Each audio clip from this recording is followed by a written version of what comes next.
Bonjour à tous et bienvenue sur Théorique. Ici, on parle sport, santé et performance. Aujourd'hui, on a le plaisir de recevoir Maxime Durand, un coureur de renommée nationale, ancien membre de l'équipe de France de course en montagne. Salut Maxime, comment ça va? Salut Théo, salut Émeric. Ben ça va, content d'être avec vous dans votre beau petit projet, votre belle salle et voilà, un concept je pense qui peut plaire et qui va dynamiser le village de Pasiol. Bon, eh bien on espère. Enchanté. On va entamer par un petit portrait chinois. Je ne sais pas si tu connais un petit peu le concept. Je connais les portraits, les Chinois. Voilà. Donc on va te poser quelques questions. Question courte, réponse courte, tu réponds comme ça te vient. Si tu étais un mot, lequel tu serais? Envie, Si tu étais un animal, singe, Ok, et si tu étais un plat? la pizza. Ouais, un plat d'après-course, la pizza? Ah, après course, ouais. Du coup, tu commences le trail à 30 ans. Voilà, j'ai commencé à peu près à 30 ans, je joue au rugby dans mon village à Brassac Ouais. et dans le Tarn. Et voilà, puis je commençais à courir un peu à les bois et puis j'ai commencé à me dire, bon, après le rugby, pourquoi pas avoir un sport un peu plus, avec une hygiène de vie un peu plus sérieuse qu'au rugby dans le village, on va dire. Ouais. Voilà, Ok. envie voilà, quand je fais quelque chose, j'aime bien le faire à fond, donc je me suis dit, pourquoi pas me mettre là-dedans un peu plus sérieusement. Puis on m'a parlé qu'il y avait un mec vraiment bien sur Castres, au club d'athlétisme de Castres, un super entraîneur. Et voilà, j'ai commencé à le rencontrer, puis là, notre collaboration a commencé à fonctionner. Et puis voilà, c'est surtout la rencontre de cette personne qui m'a donné envie de m'y mettre vraiment sérieusement. Ouais. Ok. Et donc au début, pourquoi tu quittes le rugby pour aller vers le trail? Oh, je quitte pas spécialement, c'est que j'avais 30 ans, voilà, c'était plus le rugby pour être avec les copains, les troisième mi-temps, tout ça. Et puis comme j'aimais courir dans les bois et tout, j'ai dit ça serait bien de faire vraiment d'aller. C'était plus pour aller découvrir d'autres paysages que de courir vers chez moi. C'était pas spécialement côté performance au début, c'était pour aller voilà, partir le week-end dans d'autres jolis coins. Parce que c'est vrai que normalement les trails c'est toujours des endroits sympas qui te font découvrir de jolis coins. Voilà. C'est surtout pour ça à la base que je suis parti là-dedans. Ouais. Ok. Et s'ensuit après donc, plusieurs victoires, plusieurs podiums, notamment les victoires au Trail Qatar ici chez nous, le Trail à Brassac. Ouais. Enfin, le trail à Brassac, ouais, je l'ai gagné. Enfin, tant que c'était le petit format, le 12-15. Ouais. Parce qu'après, je suis devenu aussi organisateur du Brassac à Trail quand je l'ai lancé en 2012. Et donc là, j'ai arrêté de courir l'épreuve parce que tu ne peux pas être organisateur à fond, surtout voilà, quand je fais un truc, j'aimerais vraiment être à fond. Je ne me voyais pas coureur et organisateur, donc voilà, j'ai plus couru. Mais oui, le Trail Qatar, 3-4 fois, je crois, Ouais. j'ai gagné. Ouais. Le Trail des Templiers aussi. Trail des Templiers, j'ai gagné une année, ouais, le 19 km. Tant que c'était la VO2, qu'à l'époque il n'y avait que 3 distances. Après, c'est des courses qui évoluaient beaucoup de distances, mais à l'époque il n'y avait que le 72, l'Endurance Trail une année sur deux, et il y avait le 19 km, ça s'appelait la VO2 Trail à l'époque. Ok. Voilà, j'avais gagné à l'époque ça devant Johan Medek, voilà, en 2010, je crois. 2010, ouais. et ouais, du coup en 2012, après, tu as un marquant de ta carrière.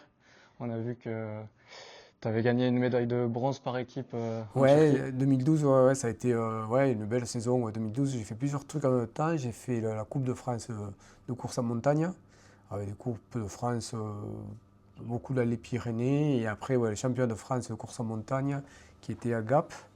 Et Gap, ouais, j'y suis arrivé. Je me semblait que j'étais bien. Et je fais cinquième aux France. Là, ça a été une grosse course. C'est tout à fond. Je me suis tiré la bourre toute la montée avec un mec qui était en équipe de France de ski alpine, de ski de fond, Maurice Magnifica, je ne sais pas si ça vous dit quelque chose. Ouais, mais les fondistes, Ça, ils sont toujours. Voilà. Et là, l'été, voilà, il faisait la course en montagne. Et heureusement, après, il y a eu une descente un peu technique, un peu, voilà, où là, j'ai pu lâcher à la descente. Je reviens sur Benjamin Bellamy, après un ariégeois qui a depuis un bon ami qui a beaucoup de sélections maintenant. Mais je double Benjamin à 300 ou 500 mètres de la ligne, je finis 5. Ils en prenaient 4, il y en a un devant moi qui n'a pas pu y aller. Donc, Ok. voilà. C'est comme ça que tu te qualifies pour l'équipe de Ouais, France et c'est les pour ça championnats que je d'Europe en suis Turquie. sélectionné pour les Europes en Turquie. Ouais. Comme j'étais normalement pas sélectionné, quand je fais 5, ils me prennent pour être le quatrième. C'est pour ça qu'en Turquie, j'ai voulu arriver très près. Et je fais deuxième français en Turquie sur les 4. Ouais, là, j'avais sorti, je pense, la plus grosse course de ma carrière. Ouais. Ok. Parce que là, c'est très rapide. C'était 3 boucles de 4 km, donc 12 ou 13 km avec 800-900 de dénivelé. Par boucle. Non, en tout, En tout. ouais. Ok. Et je crois que j'y mets 46 minutes ou un truc comme ça. Ouais. Ah ouais, solide. Ouais, rapide. C'est à fond du début à la fin, comme un cross, mais en montagne. Ouais. Ok. Mais en plus, c'était au mois de juillet en Turquie. Et pour la petite histoire, c'était le même week-end que la première édition du Brassac à Trail. Ok. Donc j'ai tout préparé pour l'organisation et là j'ai dit aux autres, désolé. Ah ouais. Je suis arrivé, c'était bien parce que la course c'était le samedi, donc je suis arrivé le dimanche après-midi à Brassac. Pendant le Brassac à Trail, je suis revenu pour fêter cette médaille. Il y avait les copains de Brassac à ce moment-là. Ouais. Ça devait être une super ambiance. Ouais, là c'était top. Ouais, ça reste des super Ouais, souvenirs. là c'était un super souvenir. Et justement, un petit retour en arrière, mais tu commences donc le trail, surtout pour les paysages, tu nous disais, et pour le plaisir. Et à quel moment tu te dis, tiens, j'ai peut-être les possibilités de rentrer en compétition Ouais, en fait, j'ai commencé le trail vraiment en septembre. J'ai pris ma licence en septembre 2007 à peu près. Début 2008, je suis allé faire le trail de Fontfroid dans Narbonne, qui faisait partie du challenge du trail du Sud-Ouest. Et voilà, j'avais jamais fait de course, à part Brassac, à l'époque, en courant comme ça. Et j'ai fait 4 ou 5, je crois, à Fontfroid. Et puis voilà, ça s'est enchaîné. Et cette année-là, j'ai gagné le challenge du trail du Sud-Ouest, notamment avec une victoire à la Cône, je sais, à Saint-Antonin-Nobleval, sur des courses où j'arrivais dans le trail. Mais c'est vrai que ça va vite d'une course à l'autre. dès les premières courses, tu as de suite des résultats. Ouais, ça allait bien. Et puis voilà. Au début, c'était vraiment pour me promener. Après, tu te prends au jeu. Et voilà, comme quand tu veux faire un truc, c'est à fond ou pas du tout. Et puis, voilà, ça va. Ok. Et tu avais un petit but de carrière en début ou tu as vraiment commencé pour le plaisir? Ouais. Non, si on me dit ça, c'était... franchement, mon plus grand rêve, c'était de gagner Brassac, peut-être, les 12 km à Brassac. Ouais. Non, c'était vraiment... ça s'est fait naturellement, petit à petit. Okay. Et pendant ta carrière, on a vu que tu avais eu plusieurs sponsors. Ouais. D'abord Innovate, après Brooks. Ouais. Comment ça se passe les premiers contacts comment tu fais pour obtenir tes premiers sponsors? Est-ce que c'est toi qui les démarches? Est-ce que c'est eux qui viennent te contacter naturellement? Innovate, c'était avec un trailer que j'appréciais beaucoup, que je rencontrais souvent sur les courses. Un jour, il m'a dit, je risque d'intégrer un nouveau team en France, le team Innovate, c'est les chaussures anglaises, tout ça. Il me dit, est-ce que ça t'intéresserait? Toi, il me dit, je peux en parler au gars qui veut créer ce team. Et puis ça s'est fait comme ça, ils m'ont appelé un jour et donc j'ai intégré Innovate. Mais c'était sympa l'équipe. Bon, au début, en 2010, c'était pas du tout les teams comme maintenant. C'était, il n'y avait pas de stage en montagne. Si. Innovate, c'était à Annecy, donc on montait à Annemasse, à côté d'Annecy. Voilà, on allait faire des stages au moins une fois par saison, on se regroupait sur Annemasse, faire des stages. Voilà. Donc ouais, c'était sympa. Et après, il y a des mecs comme Laurent Brochard qui nous ont rejoints chez Innovate, donc on a passé des week-ends avec Laurent Brochard, tous ces mecs-là. Puis des trailers aussi d'un bon niveau. Il y avait Renaud Jaillardon qui est des champions de France de montagne. Il y avait, après, j'ai fait rentrer Pierre-Laurent Viguier de Toulouse avec moi. Enfin voilà, des bons coureurs du coin. Il y avait une bonne équipe. Ouais. Ok, donc c'était en fait des contacts proches. Chacun faisait rentrer un peu Bon, les amis, les connaissances. Il fallait que ça matche un peu entre tout le monde. Un peu des mecs sur le cours. Il y avait un ou deux mecs qui faisaient un peu de long à l'époque, des raids. Et voilà, ça s'est fait. C'était plus comme ça. Et sur ces stages-là, justement, il y avait peut-être des préparateurs physiques ou des gars comme ça? Non, ça j'ai plus connu ça chez Brooks. Parce que chez Innovate, au début, on est arrivés tous avec nos entraîneurs, tous on avait nos entraîneurs perso, tout ça. Ouais. Donc après, donc, tu parlais de plusieurs sponsors. Après, je suis rentré chez Brooks France. Et chez Brooks France, on avait plus de stages, plus de regroupements avec un podologue, kiné, tout ça, un nutritionniste. Ou même déjà, c'était en 2014, je pense, Brooks 2015.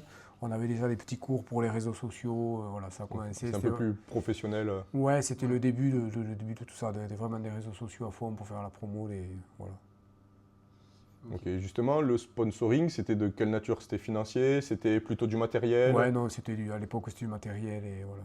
Et des courses aussi peut-être financées? Ouais, les déplacements sur les courses, les kilomètres, les hôtels, les bateaux pour la course, enfin voilà. Ok, pas du tout salarié? Non, pas du tout salarié, c'était vraiment un peu amateur, on va dire. Mais après, autant de paires de chaussures que tu voulais dans l'année, c'était pas... Après aussi, à cette époque-là, le trail ne connaît pas encore l'engouement comme qu'il y a aujourd'hui. Ouais, ça commençait quand même pas mal, 2012-2013, c'était vraiment les premières années où ça explosait. Peut-être moins que maintenant, c'est sûr, mais voilà, c'était vraiment... tu sentais qu'il y avait un gros potentiel, toutes les marques commençaient à s'y mettre plein pot, Et justement, après donc, toutes ces victoires, et surtout notamment en Turquie, au niveau de la préparation physique, est-ce que tu as créé un réel changement dans ton entraînement? Ou est-ce que tu étais resté sur Non, modalité? ouais, enfin, c'est mon entraîneur en fait, c'est un gars qui entraînait que des coureurs sur route parce qu'avant c'était vraiment que de la course, beaucoup la course sur route, hein, qui connaissait pas forcément le trail et on s'est adapté un peu tous les deux en parallèle à cette évolution-là et c'est lui qui s'est adapté petit à petit. On a mis plus de vélo, J'avais un contrat aussi avec Street Stepper, je sais pas si ça vous parle là. Non. C'était des steppers équipés comme mais sur un vélo pour partir dehors. Mais voilà, tu faisais du stepper en te déplaçant en montagne ou tu veux, sur route. Mais ça te faisait vraiment travailler au niveau cuisse, au niveau cardio et tout. Et ça représentait pas mal l'effort de course à pied, donc ça les choque en plus.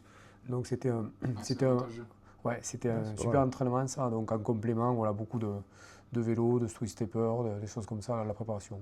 Ok. Et une semaine type, je sais qu'après il y a l'affûtage, il y a tout ça. Ça consistait en quoi dans ta carrière?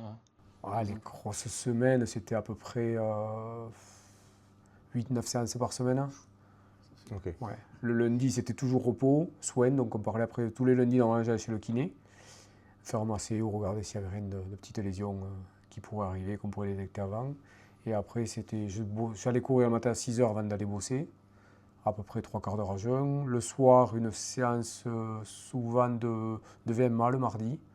Le mercredi, une sortie un peu longue, un peu cool. Le jeudi, un peu pareil. Une sortie à jeun le matin. Du seuil le soir. Une sortie cool le vendredi. Le samedi matin, pareil, souvent une sortie à jeun. Des côtes le samedi après-midi. Et une sortie longue le dimanche. Ouais, en borne, ça te faisait sur des grosses semaines? 120 Ouais, ça fait quand même Ouais, c'est un beau volume, ouais. Ouais. Ok. à peu près. Et tu dis que tu partais à jeun le matin, c'est pourquoi? Parce que tu n'avais pas le temps de manger ou parce que Non, tu préférais? non, c'était dans l'entraînement. Mon entraîneur était beaucoup basé là-dessus.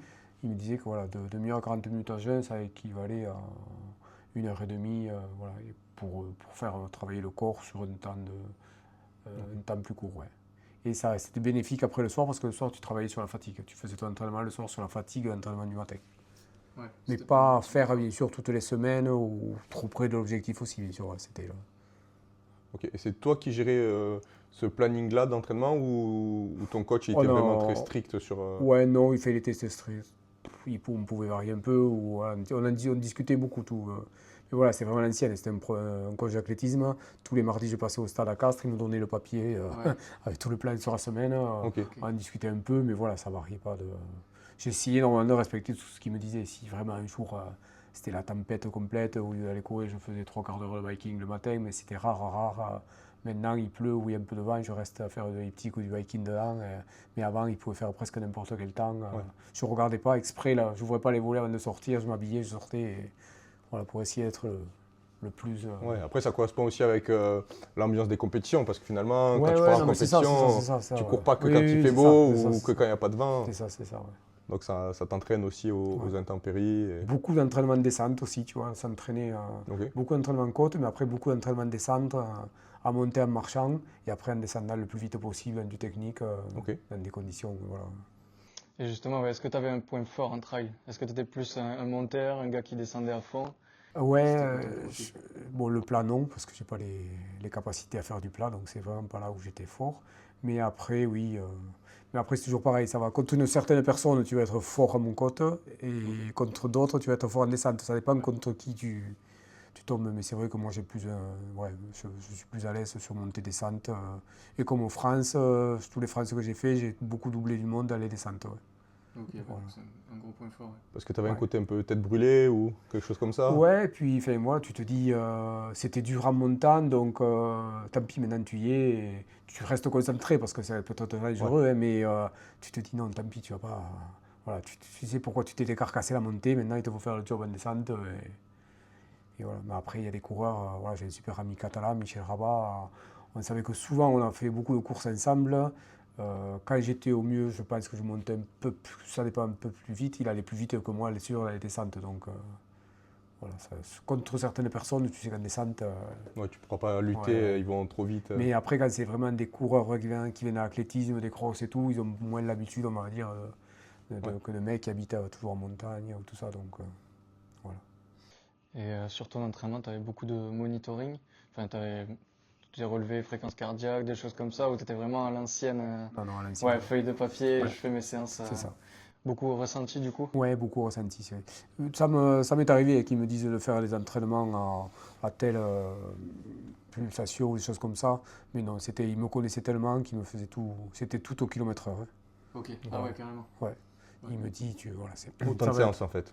Pardon? Autant de séances. Ouais. Si les 45 minutes, t'as pas fait tant de bornes, c'est que t'es pas Ouais, allé assez non, vite. pour ça va être 10 fois 1000 à 18 à l'heure, avec récup 1 minute entre. Enfin voilà, c'était toujours au kilomètre-heure. Hein. On faisait tout au kilomètre-heure.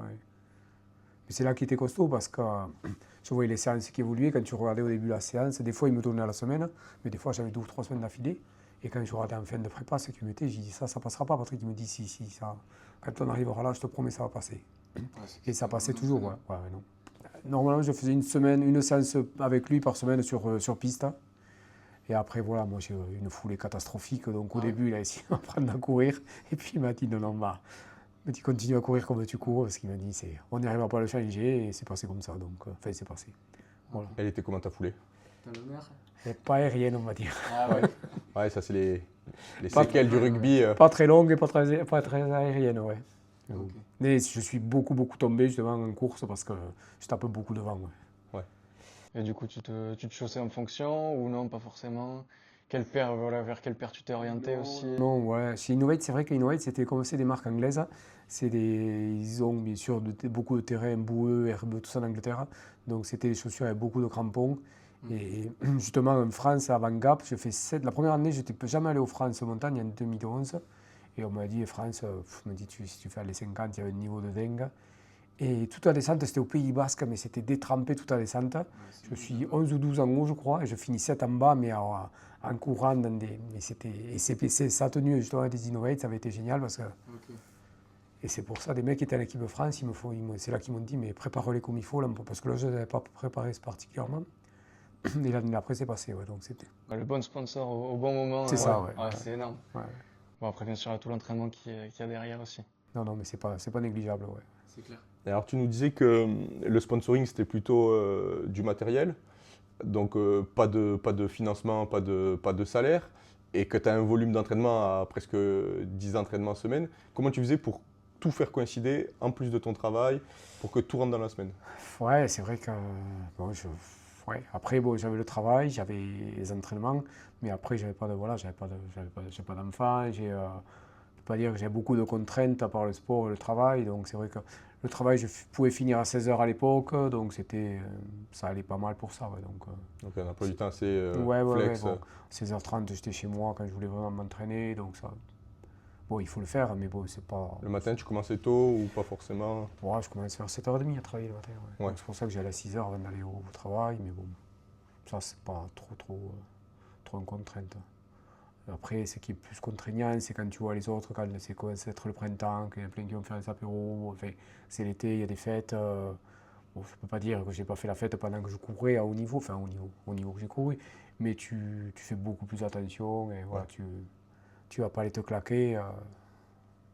Et justement, c'était pas trop compliqué de garder une vie sociale, un lien avec les autres? Non, ça va, non. Mais c'était drôle parce que tous mes amis, enfin, quand ils disaient, mais Maxime Igaz, ça les faisait rire, tu vois, mais tant mieux, je préférais ça, le vivre comme ça. Ouais. Ça a toujours été on a plus rigolé avec mes amis. Après, je pense qu'ils ont été contents au moment quand j'ai fait ce que j'ai fait.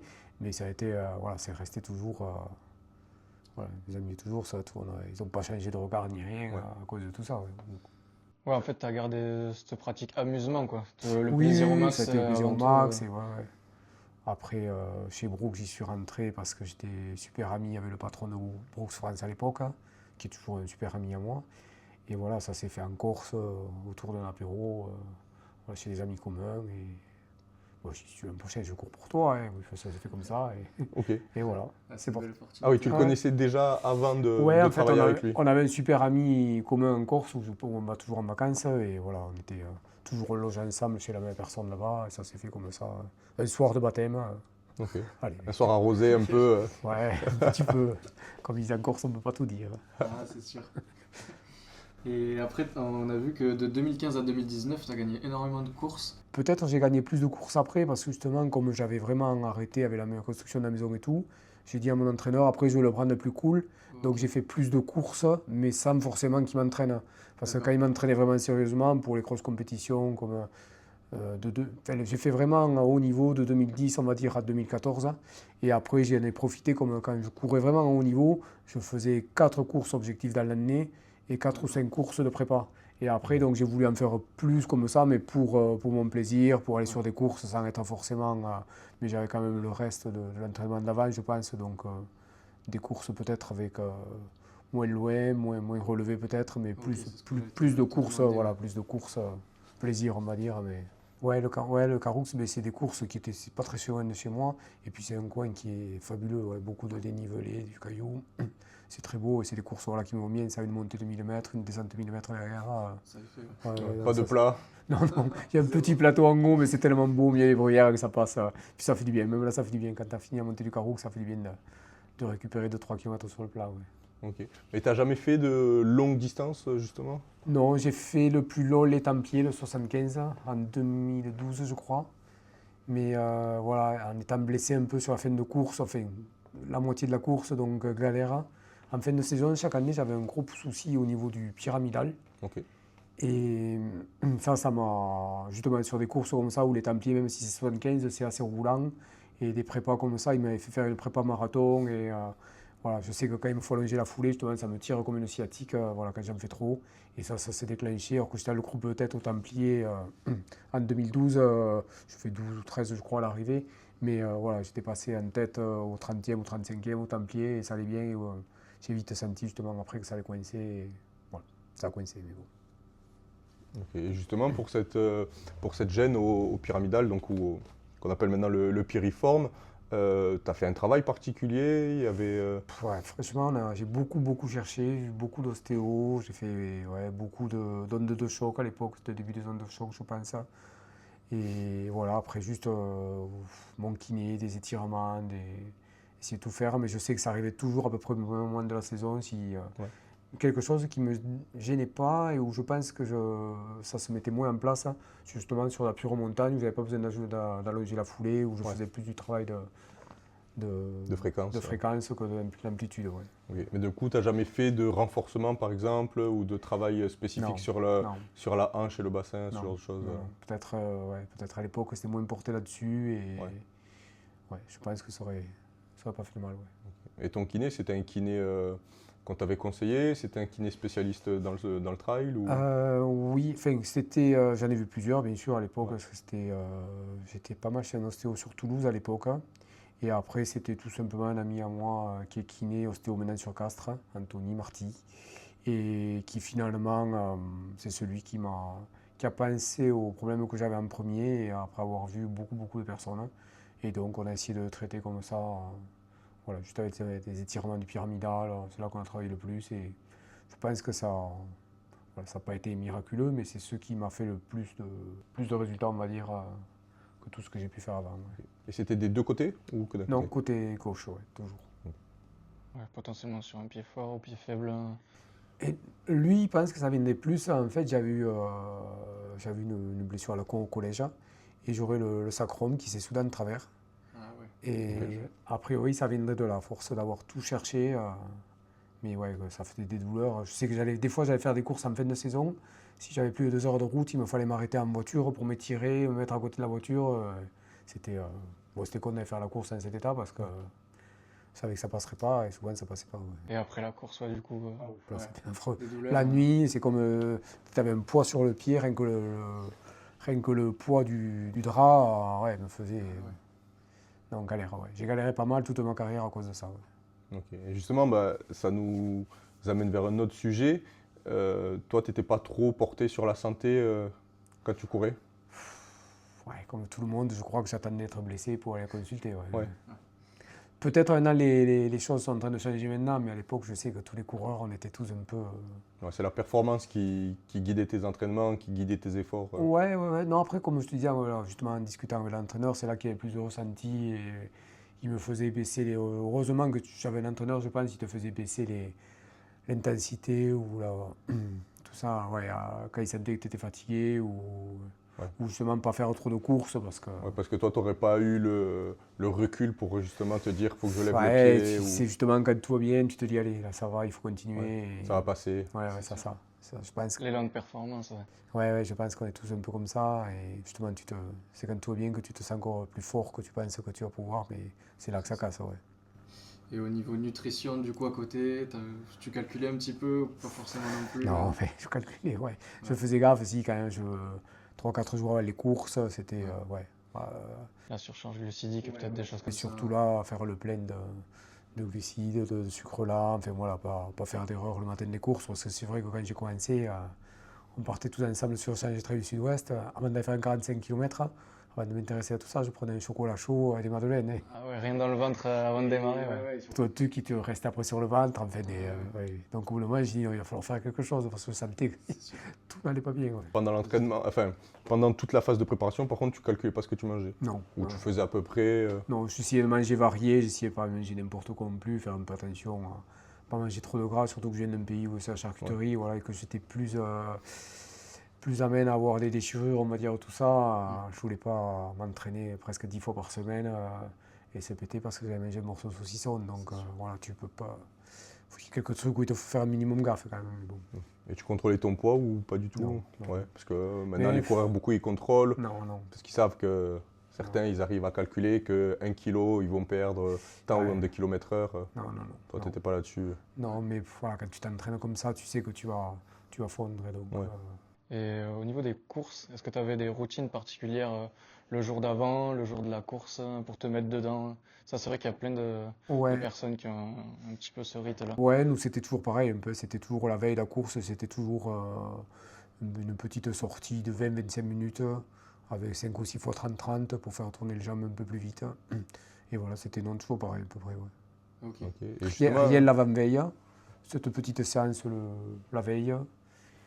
Et normalement, après, si après la course tu pouvais faire un peu de récup, un peu de vélo, voilà. Ouais, pour relancer les Ouais, jambes, ouais. tout ça. et justement, tu avais un rituel aussi peut-être dans les repas d'avant, le repas de la veille et le repas du petit déjeuner ou... Ouais, on va dire repas de la veille, bon, toujours un peu pareil, des trucs basiques, hein, pâte complète, jambon blanc, blanc de poulet. Et, le matin, beaucoup de riz au lait, des choses comme ça. Et voilà, compote, banane. Ok. Et tu aimais bien t'alimenter pendant la course? Ou vu que tu étais plutôt sur des sorties courtes, tu faisais d'une traite sans manger? Tu faisais comment? Ouais, si, c'est alimenté, oui, quand même, parce que j'ai fait quand même pas mal de courses, style les marathons, le Ventoux, le Mont Blanc, des choses comme Ouais. ça. Des 40-50 km, c'est des courses en gros 4 heures à chaque fois. Et là, tu es obligé de t'alimenter quand même tous les 3 quarts d'heure, 1 heure. Voilà. Mais bon, t'alimenter des gels, des barres de céréales, des pâtes d'amande. Ok. J'avais un petit contrat à un moment avec des marques de nutrition, mais après, c'était plus sinon de l'eau avec du miel, du sucre et Ouais. du sel s'il faisait chaud, voilà, des choses comme ça. Ouais, Ok. Et justement, tu étais plutôt produit tout prêt, style gel et barre, ou plutôt un peu à l'ancienne avec eau, miel, des noix de cajou et 3 haribots. Bon, après, on me donnait pas mal de gel, tout ça, donc il y en a qui allaient bien, donc je les prenais. Hein, mais après, sinon, ouais, de l'eau, du miel. Même à la fin, je finissais comme on faisait les records sur le GR. Tu vois, c'est con, avec de l'eau et du coca, de l'eau et du coca, ouais. Ah, ça se fait beaucoup sur les courses, ça.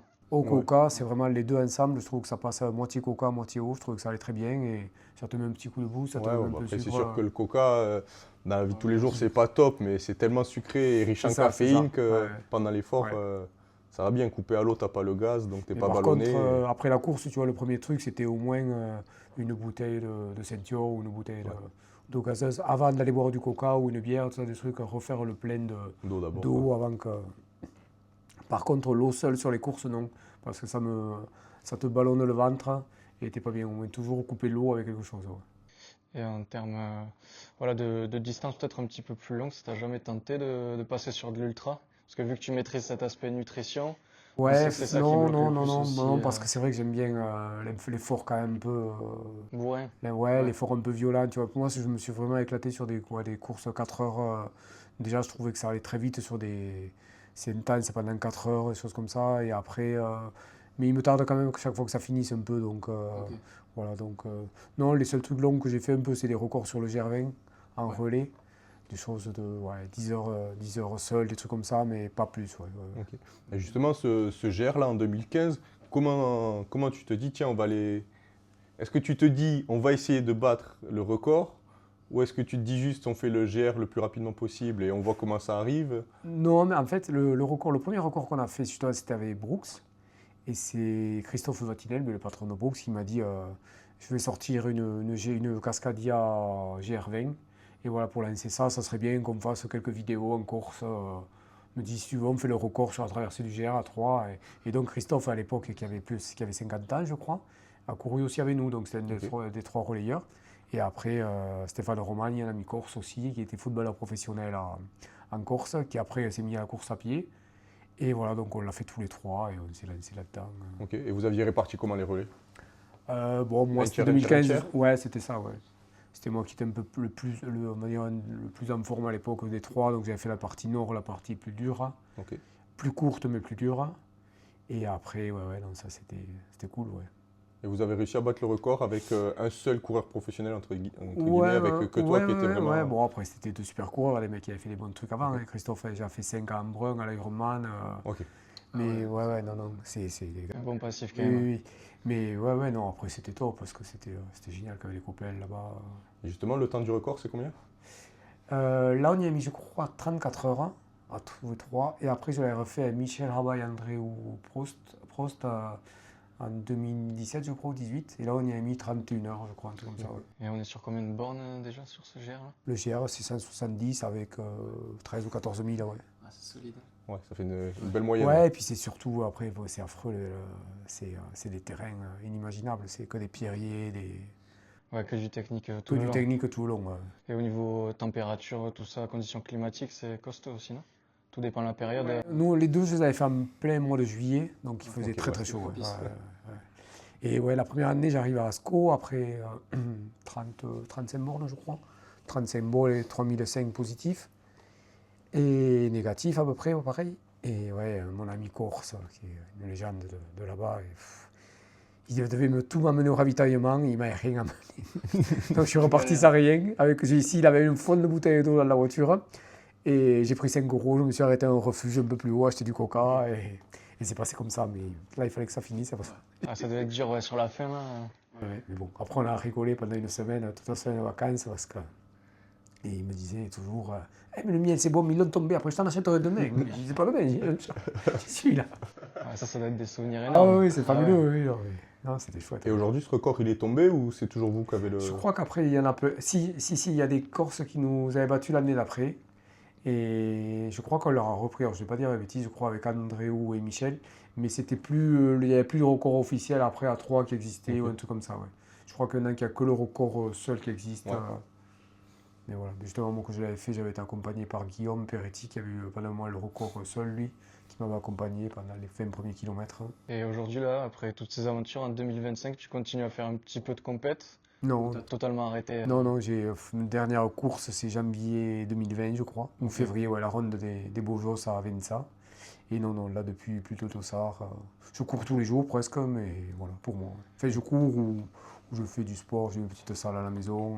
Ok, plus d'envie de compète? Non, T'as plus, fait non, le tour ouais. Maintenant, c'est 100% plaisir, quoi. C'est ça, ouais. Plaisir et comme on disait tout à l'heure, santé, parce que bon, si tu veux continuer à profiter un peu de tout et à pouvoir manger de bonnes choses, boire de bons trucs, il faut quand même, je pense qu'en parallèle, il faut quand même continuer Garder cette dynamique de sport à côté, ouais. le sport. C'est clair. Ça, c'est la dynamique de Théo, ouais. Vraiment le sport santé. Non, je pense que voilà, puis Histoire après, de durer le plus longtemps c'est et ça, dans c'est les ça, meilleures ouais. conditions. Ouais. Puis voilà, maintenant presque 50 ans, je n'ai pas envie de me rentrer dedans tous les jours. Ouais. Même sur une compète à l'année, ça te motiverait pas? Pour l'instant, non. Ouais, pas de manque. Non. Ok. Justement, comment ça t'est venu ce déclic de dire bon allez là j'arrête les compétitions, c'est bon. J'ai ma dose, je m'arrête. Voilà, ça s'est fait au moment du Covid, quand ouais, mais déjà ça faisait un an que je courais, mais sans trop d'envie. Et le Covid, après, on n'a plus couru, on ne pouvait plus faire les courses pendant quelques mois. Mi-2020, j'ai rencontré donc Lali au printemps après le Covid 2020, tout ça. Donc après là, ça a été voilà, comme elle courait, mais qu'elle n'était pas du tout complète non plus. On préfère maintenant aller exprès des fois dans des endroits super sympas pour aller courir, continuer à découvrir des coins sympas. Mais voilà, vraiment le Ouais, faire pour nous. Tu organises des vacances en fonction du dénivelé Ouais, non, et de la c'est vrai qu'on technicité. va pas aller dans un endroit, on n'arrivera pas à aller dans un endroit de vacances tout plat. Ouais. Ouais. Dans les plaines, c'est pas votre truc. Non. Et du coup, après avoir arrêté le trail, ça t'a donné l'opportunité peut-être d'observer d'autres sports? Ou bon, tu nous as dit que tu faisais déjà du vélo à côté. Tu as pratiqué d'autres disciplines peut-être? Une montagne comme ça, aller profiter de la montagne. Et tu es toujours dans l'organisation du trail à Brassac Non, non, non, on a passé la main avec Anthony Marty, l'autre coprésident Ouais. qui était avec moi, d'ailleurs mon kiné. On a arrêté l'an dernier, nous, en 2023, c'était notre dernier trail. Et voilà, on a laissé la place. Donc là, la compétition, c'est fini en tant que pratiquant et C'est en ça, tant qu'organisateur. Bien tranquille. Place aux jeunes. C'est ça. Et qu'est-ce que tu penses justement? Il y a une évolution dans le trail aujourd'hui. C'est vrai qu'il y a une petite mode aussi sur les réseaux sociaux depuis quelques années. Là, ça fait que monter de plus en plus. Toi, c'est quoi ton approche du trail plus respectueuse de l'environnement? Parce que je suppose que tu es un fan de nature. Hein. Ouais, mais déjà, en tant qu'on était organisateur, c'est vrai qu'on avait tout mis en place pour faire un trail plus écolo, on va dire, des balises réutilisables. On faisait avec de la vaisselle, avec de la vaisselle louable, donc on louait la vaisselle et pour pas justement mettre mais depuis ça 10 ans. Les plateaux repas, on avait fait faire des planches à la scierie du village. On ne faisait qu'avec vraiment que du local, le plus responsable possible, on va dire. Ouais. Ok. Et est-ce que tu as l'impression qu'il y a eu aussi peut-être une évolution des mentalités au niveau des participants, du fait qu'il y ait plus de monde? Est-ce que tu as l'impression que peut-être l'ambiance s'est dégradée ou au contraire qu'elle s'est améliorée? Je sais pas, je peux pas juger, mais je pense qu'elle a quand même changé. Ouais. Ouais. Je pense que ça a quand même pas mal changé. Ouais. Après, c'est vrai que les trailers, ils sont vraiment respectueux de l'environnement. Parce que moi, je cours aussi sur route à côté. Ouais. J'ai fait le Summit de Barcelone la dernière fois. Ça jette des gels de partout. J'ai Ouais. jamais vu ça sur les sentiers au Trail Qatar, par exemple, ou d'autres trails que j'ai pu faire vers Narbonne. Après, les gens sur route, ils vont te dire que c'est peut-être comme tu le vois en Tour de France, quand les mecs ils jettent les bâtons, qui jettent tout en période de ravitaillement, en zone de ravitaillement, ils vont te dire les gens nettoient derrière, mais ça donne une image Ouais, qui n'est pas terrible. Et, ouais. C'est clair, c'est pas dans la dynamique en tout cas qu'on a de pratiquer le sport ici. Ouais, puis c'est dommage parce que ça abîme les paysages, ça abîme les territoires et à force, Oui, on pourra plus après, passer, quoi. je vois certains organisateurs qui se plaignent trop de contraintes par rapport à l'environnement et tout, mais c'est vrai que si tout le monde était un peu responsable, je pense que ça se passerait mieux. Ouais. Il faut arriver à trouver en fait la dose, hein, trouver l'équilibre, c'est ça. Entre la nature, l'homme, entre les différents acteurs aussi qui peuvent être dans la nature, voilà. C'est ça, exactement. Il y a la place pour tout le monde, mais peut-être pas en même temps, ou je ne sais rien, voilà, il y a des choses à trouver. Ouais. Ouais, peut-être répartir les grosses compétitions, peut-être les répartir sur 2 jours ou par vague ou quelque chose comme ça, Ouais, peut-être. c'est vrai que Finalement, il y a beaucoup de sports où ils s'organisent par vague. moi, c'est vrai que j'ai toujours essayé de trouver des courses, sauf quand j'étais obligé, par rapport à les sponsors, d'aller au Tempi ou choses comme ça. Mais j'ai toujours privilégié des endroits où il n'y avait pas trop le participant, justement. Ok. Voilà. Je trouve que le monde attire le monde. Pourquoi, je ne sais pas, c'est comme ça. Il y a certaines courses où je pense que ça fait bien, malheureusement, d'arriver au bureau lundi matin en montrant sa médaille finisher d'une course. Et c'est peut-être pas les meilleurs, finalement. Moi, j'étais un peu contre ça, justement. Voilà, c'était pas du tout mon optique, même en tant qu'organisateur, de me donner des médailles et tout ça. C'est un truc que je me disais, les souvenirs, ça a la tête. Ouais. Je préférais les concurrents qui préféraient avoir une boîte de pâté du village ou des choses comme ça qu'une médaille à l'arrivée. Et je sais que maintenant, au trail que j'organisais, ils la mettent, c'est pas pour ça que je dis ça, mais ils savent très bien mon point de vue là-dessus. Moi, je préfère les choses plus authentiques. Ouais, après, c'est peut-être aussi. Mais c'est des choses qui plaisent maintenant. Donc Voilà, c'est vrai c'est qu'il ce faut que pas j'allais être dire, ça aussi. vient aussi peut-être Oui, avec les c'est réseaux sociaux et ce Voilà, c'est besoin ça. de montrer qu'on a C'est ça. terminé, C'est ça, montrer c'est ça. qu'on l'a fait. Ouais, Peut-être que les gens le font peut-être. Après, c'est peut-être pas la mauvaise chose, je sais pas. Ouais. C'est que à l'époque, c'est vrai justement la différence entre trail et route à l'époque, c'était justement qu'à la fin sur les podiums, il n'y avait pas de coupe ni tout ça. On préférait avoir des filets garnis avec des produits du coin. Et maintenant, un trail, tu vois, alors que toutes les coupes étaient enlevées, maintenant on les donne à tous les mecs qui finissent les médailles. Donc il y a eu une évolution à un moment qui. Ouais, c'était beaucoup moins codifié, quoi. Ouais, c'était vraiment, voilà, tu te régalais d'aller faire une course à l'Aveyron parce que tu savais que tu allais repartir avec du Roquefort, voilà.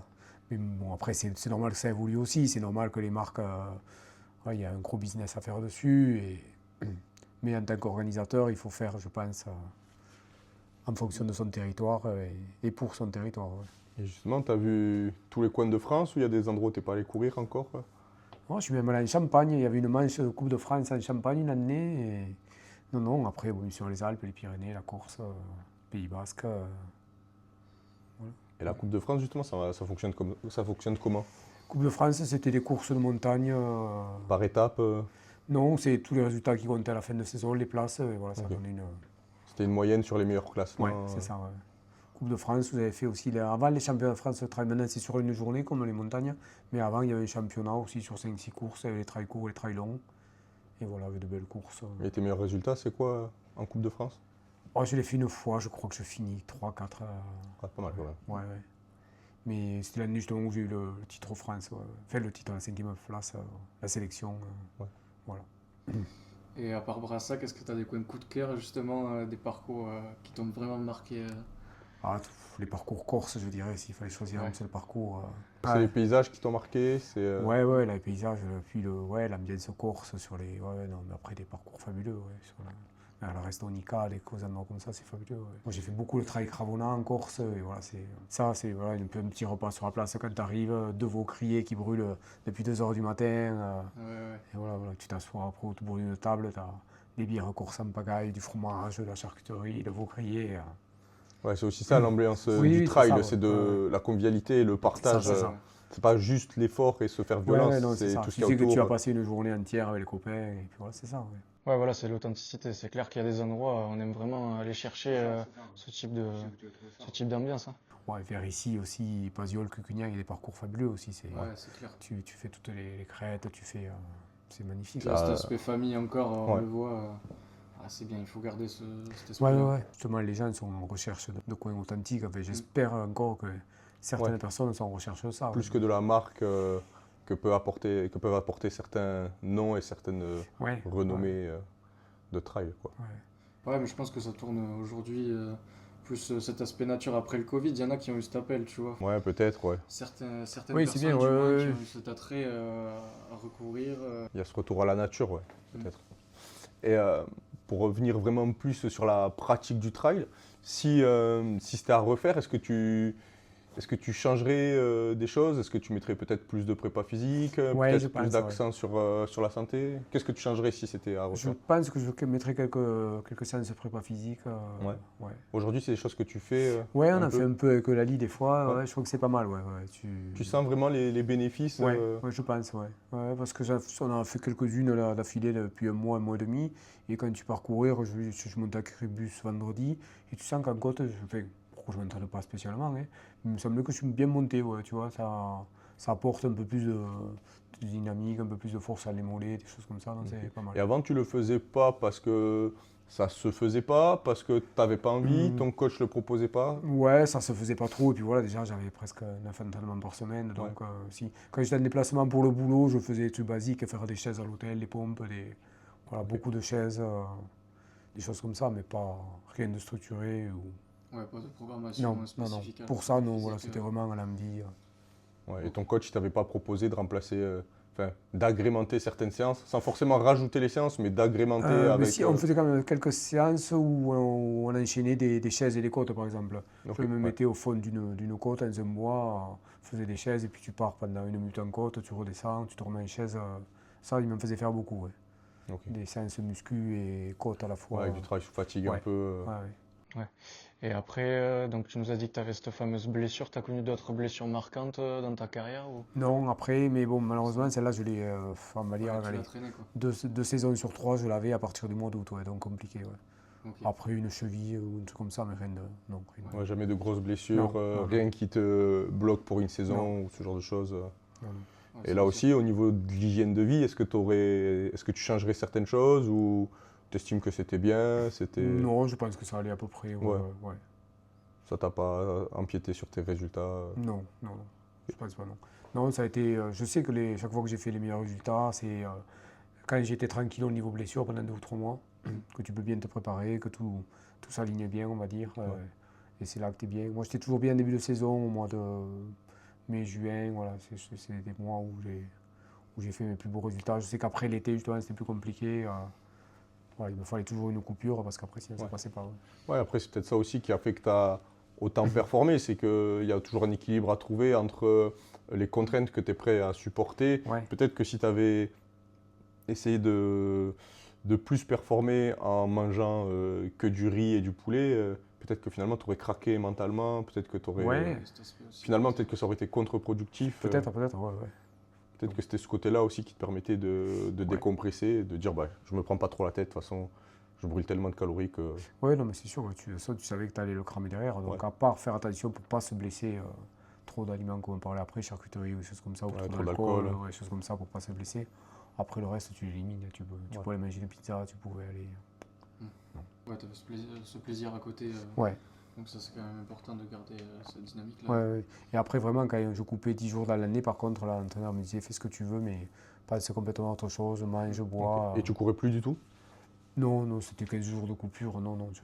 Mais si tu veux aller marcher, randonner un peu, tu marches. Mais faire peut-être une fois 1 heure de vélo, mais non, non, c'était vraiment coupé physiquement et mentalement. Ouais. Ok. Et donc pendant 10 ans, tu as fait ça, d'avoir que 2 semaines de coupure Oh, pas 10 ans, mais ouais, de 2008 à 7-8 ans, ouais. avec seulement 2 semaines Ouais, par à peu an. près, ouais. Bon, après, comme on disait, les blessures, tu pouvais rester des fois 1 mois sans pouvoir vraiment t'entraîner, à faire juste un peu de biking, des choses comme ça. Donc, tu faisais les coupures, malheureusement, quand c'était trop tard, des fois. Ouais. Après, si tu t'es peu blessé, c'est que ouais, l'entraîneur devait être bon, il devait y avoir une programmation, franchement. Ouais, non, non, hyper il était. correct. Non, non, non. Puis après, il a eu beaucoup de. Il a eu des Sophie Duhart, des filles qui ont fait les JO. C'était, voilà. Ok. Et Ouais. Foromel. Ouais. Ouais. Et voilà, mais c'était mon entraîneur, Patrick, il entraînait Pierre-Laurent Ok. Villiers aussi, il entraînait Gaëtan Cals qui fait maintenant des 28 et quelques sur 10 bornes. Non, non, il a de. Voilà. Mais un gars passionné et passionnant. Ouais, c'est aussi cette chance-là peut-être que tu as Ah eu oui, oui, c'est sûr. Et sans d'être Patrick, entouré de bonnes sans personnes, Patrick Després, j'aurais jamais fait ce que j'ai fait. avoir un bon kiné, Ouais, avoir un ouais. bon coach, Oui, oui, ça. Bah, c'est Un bon entourage. un bon entourage. Ouais. c'est un peu de chance d'avoir tout au même moment, Ouais. à un instant T. Ouais, c'est sûr. Et une petite question là que je t'ai pas posée. Une saison de trail pour toi, ça a commencé quand et ça finissait quand exactement? C'était vraiment sur l'année? Ouais, ça commençait vraiment, on va dire, mi-février, les premières courses. Là. Et ça finissait début novembre. Ouais, t'avais quand même un bloc en janvier où là t'envoyais du lourd. Ouais, voilà, c'était avant toujours de préparer. la coupure, c'était toujours un peu avant les fêtes. Hein. On va dire début Ok. décembre. Mm. Et après, ouais, décembre, janvier, bien préparé avant d'attaquer la saison, on va dire mi-février. Ouais. Suivant les courses qu'on visait. C'est là que tu vois que le coaching il était bien fait, hein, parce qu'il y a vraiment cette période préparatoire là. Ouais. Et pendant les fêtes, justement, tu coupais. C'est là où tu avais les 2 semaines où tu coupais complètement. Non, c'était plutôt normal, la coupure, mais bon, Ok. pendant les fêtes, voilà, ils me laissaient toujours tranquille. Noël, le premier de l'an, enfin. Ok. Mais tu maintenais, entre les fêtes, tu Ouais, maintenais si, quand même, du là-dessus, volume ouais, d'entraînement. ouais, quand même. ouais. Et comment tu faisais les fêtes tout le temps à Brassac ou quand tu te déplaçais, tu devais. Comment tu faisais pour adapter en fait Les fêtes, ton hein. entraînement si tu n'étais pas chez toi? Ah, mais tu sais, courir, c'est plus simple que beaucoup d'autres sports. Hein, donc, Ouais. Ouais, tu trouvais des parcours partout, ça y a pas de souci. Ouais. Et est-ce que tu penses que le trail, est-ce que tu penses que surtout la compétition de haut niveau, ça t'a apporté dans ton travail, dans ta vie perso? Ou est-ce que tu penses que tu aurais eu les mêmes résultats au travail, par exemple? Ah, ça t'apporte la rigueur quand même. Ouais, ça t'oblige à bien faire les choses quand même. Ouais, tu peux pas laisser trop de place au hasard. Et après, ouais, je suis quand même quelqu'un moi, un peu maniaque, un peu organisé. Enfin, j'aime bien que tout soit calé bien avant. Et je pense que ouais, ça vient peut-être là aussi, que tout était programmé aussi. Et justement, est-ce que c'est parce que tu étais maniaque que tu as réussi à performer autant sous la contrainte, ou est-ce que c'est d'avoir performé sous contrainte qui t'a rendu un peu maniaque Ouais, dans je la vie de pense tous les que jours? on ne sait pas qui est sorti en premier Ouais. entre l'œuf et la poule. Ça C'est s'entretient. un état d'esprit. Moi, j'aime bien faire les choses à fond ou pas Ouais. du tout. Et c'est comme l'organisation. On a décidé d'arrêter parce que moi, j'étais pas tout le temps à Brassac, maintenant, en étant la moitié du temps ici et tout. Et moi, je pense que quand tu es organisateur, je sais ce que c'est énormément de temps. Il faut sans arrêt refaire de nouvelles choses. C'est pas juste faire à te perdurer un truc, c'est vraiment Refaire un tracé. inventer. sollicitant. C'est toujours beaucoup, beaucoup de boulot. Il faut refaire les choses à moitié, ça ne m'intéressait pas. Et voilà, puis tu peux pas être motivé toute ta vie à faire la même chose, je pense. Il vaut mieux faire bien les choses à des moments précis de la vie. Et puis voilà. Et surtout faire ce qu'on a envie de faire à ce moment-là. Ouais. Et comme j'avais décidé de courir, je me suis dit, à le faire, je vais le faire À fond. le mieux possible. Est-ce que tu penses que tu aurais mieux performé si tu avais commencé plus tôt? Pas sûr, non. Ouais. Non. Non, parce que si, peut-être, allez, 4-5 ans plus tôt, peut-être, hein. Mais après, c'est vraiment. J'étais le mieux vers 35 ans. Alors, je pense, oui, que si j'avais commencé, est-ce que j'ai commencé à 30 ans? Si j'avais commencé à 25 ans, 30 ans, j'aurais été peut-être meilleur. Mais bon, après, ça veut rien dire non plus. Donc, peut-être que je me serais lassé plus tôt, je sais pas. Ouais. Donc, pas de Parce regret. qu'après, par exemple, c'est vrai que des détails comme la foulée, Ouais. ça s'apprend jeune. Peut-être que si tu avais commencé, tu vois, pendant ta croissance, style vers 10 ans, Ouais. tu aurais grandi avec, en apprenant une bonne foulée, tu aurais grandi, ton corps il se serait développé autour de la course à pied. Peut-être, hein, je sais pas. Mais bon, c'est comme on disait tout à l'heure, c'est avoir envie à l'instant T de faire tous mes copains jouer au foot. Non, j'ai commencé par le tennis de table, vers 10-11 ans. J'étais champion du Tarn, puis vice-champion du Midi-Pyrénées. Ah, il y a du passif là aussi. Après, je me suis mis au foot avec les copains de Brassac, puis au rugby. Et voilà, rugby, tennis, un peu tous les sports qu'il y avait à Brassac, on faisait un peu tout. Et pendant longtemps, rugby, on a fait demi-finale de championnat de France avec Brassac à l'époque. Et là, j'avais 19 ans, c'était tout petit. J'étais tout petit par rapport aux autres. Et puis voilà, c'était de super années aussi. Donc, je n'ai vraiment pas de regret. Ouais, pas de regret, hein. Non, non, non. Ça fait partie de ce que je suis content d'avoir réalisé. Ouais. Et au début, c'était justement plutôt d'être avec les copains qui t'animaient plus que la compétition en elle-même. Ah oui, c'est sûr. Ouais. Et après, voilà, cet aspect esprit d'équipe, hein, tu l'as retrouvé quand même dans le trail, parce que c'est vrai que c'est une communauté vachement soudée. Esprit d'équipe, pas trop dans le trail, mais par contre, ouais, j'ai rencontré de super amis, des gens qui sont devenus des super amis maintenant. Et puis voilà. Plutôt l'aspect communautaire après course. Ouais. Même maintenant, si j'ai arrêté, il y a certaines personnes de ce milieu du trail que je prends énormément de plaisir à revoir, même si elles sont moins. Ça, voilà, parce que je suis plus sur les courses, tout ça, mais ça reste, il y a encore un noyau de coureurs, on va dire, à le coin qui ont une super mentalité, que tu prends du plaisir à Des gars retrouver, avec qui tu vas courir, avec qui ouais, tu sors de temps en temps. ou alors on se revoit quand il y a le trail par ici, le trail à Brassac ou ailleurs, ou voilà, des gens. Et tu continues à suivre un peu le milieu du trail, les résultats, tout ça ou Ouais, plus de temps? Non, un peu de loin. Ouais. Moi, j'ai un super ami, Benoît Galland, qui est encore dans le milieu, qui case bien. Donc, voilà, je suis bien ce que fait Benoît ou des coureurs comme ça. Mais après, non, sans plus. Ok, c'était vraiment la pratique qui te Je regarde un plaisait. peu le Strava de Lali pour voir ce que font les autres comme ça. Je ne sais pas du tout tous ces trucs-là, mais... T'es voilà, pas sur Strava? Non. C'est pas ta génération. Non, c'est pas ma génération. Après Strava, c'est un peu communautaire. Moi non plus, j'adhère pas. Je cours avec une appli par contre, mais Strava, c'est trop. Je montre, je trouve, ma pratique. Ouais. Et par contre, tu vois, voilà, parce qu'on revient à mon entraîneur, mais lui, enfin, il n'aurait jamais supporté que je mette ses plans d'entraînement en ligne ou quelque chose. Voilà, c'était vraiment pas secret, mais c'était entre nous, c'était au ressenti entre nous. Et c'était par respect pour lui, j'ai jamais mis que je faisais ça tel jour. Enfin, voilà, c'était. Ok, Ouais, puis finalement, toi, tu avais les résultats qui parlaient pour toi. Tu vois, tu dis que tu n'as jamais démarché les sponsors. Les sponsors, ils venaient te voir certainement parce que tu avais les résultats. Ouais. Tu n'avais pas ce besoin de montrer comme certains peuvent avoir aujourd'hui sur les réseaux. Ouais, J'ai fait tel temps, tel perf.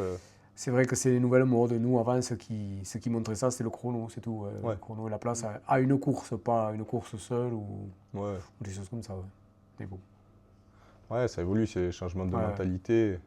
Avant, tu t'entraînais avec un chrono et une paire de C'est baskets. Maintenant, il y a la montre, la ceinture cardiaque, Strava, les réseaux. Non, mais après, sur certaines, je suis sûr que ça fait progresser énormément de monde. Hein. Ouais, puis ça peut être un aspect Mais motivant. oui, c'est un aspect motivant. Donc, je pense qu'il n'y a pas que du négatif. Moi, je ne retrouve pas mon compte de. C'est ça, ouais, chacun a sa philosophie et c'est toujours mieux en fait de courir avec ses convictions. Merci beaucoup Maxime. Eh bien, merci à vous.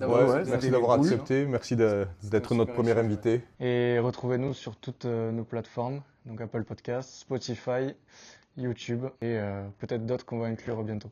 Ouais, n'hésitez pas à liker, à vous abonner et à laisser un commentaire. On essaiera de les lire et puis de vous faire plaisir et de continuer à faire évoluer le projet. Ciao! Heureux d'être avec vous pour ce début de ce projet qui va aller loin, je pense. Ouais.